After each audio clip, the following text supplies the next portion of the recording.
Sima okuva mu kitongole ky'abalooya abawa Mail and Company Advocates webawo balooya ba president waffe Honorable Kyagulanyi Robert Ssentamu abasinga gwe tumanyi nga Bobi Wine. Olunaku lwayo tuzze ku URA ng'ekituleese nga kisinziira ku ngeri gye tuba tukolagana na URA okuva ennaku eziyise.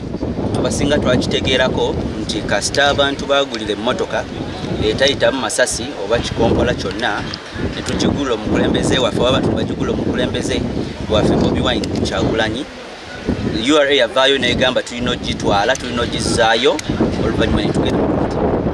However, twali twabawandiikira ebbaluwa eyasooka olubereberye nga tetunaba kugenda mu kkooti. Ebbaluwa eyasooka yali ebasaba ebintu ebyenjawulo bye balina okugoberera okulaba nga tugenda mu maaso. Emu ku byo twali tuchallenginga process gye baali baagala ffe tuyitemu. System eya Uganda oba tax collection system eri wano esingayo obulungi mu Africa yonna. Nti omuntu bw'aba aleese ebyamaguzi yasalawo ebipapula byagireeterako ebipapula ebyo byaleetera ku byamaguzi byetugenderako tugiyita self declaration. Era ekitiibwa kituteeka mu mwami Kyagulanyi. Twali tusuubira nti waliwo moloka ebipapula byennyini byatuwa byetwagenderako era tetusuubira nti twali tetusuubira nti waliwo ekintu kyasobola okutukweka ate si yagireeta si mwami Kyagulanyi yaleeta moloka agent yagikolako mukimanyi nti moloka yava mu manya g'omuntu mulala negenda mu manya ga Kyagulanyi ku kusaawa ezo. Tusuubira nti moloka bwebanga yali erina okufuna clearance from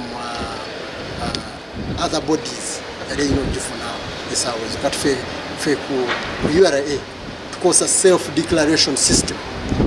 Epapula biba biraga ndeese container 2 zirimu engoye bweziti tugendera ku ekyo kyotubulidde era tusuubira nti eyo enkola yennungi era n'abasuubuzi gye batusaba olunaku tetwagala kuddamu ate kukeereya ate kuddamu epapula byotuwa naye tosobola epapula bw'oba obireese nga byebikakafu byebyo tugenderako naye bweba nti ebiri bikakafu kyova olaba tulina etteeka lituwa re-examination kisobola twala bbanga ddene ng'ekintu tekimanyibwa.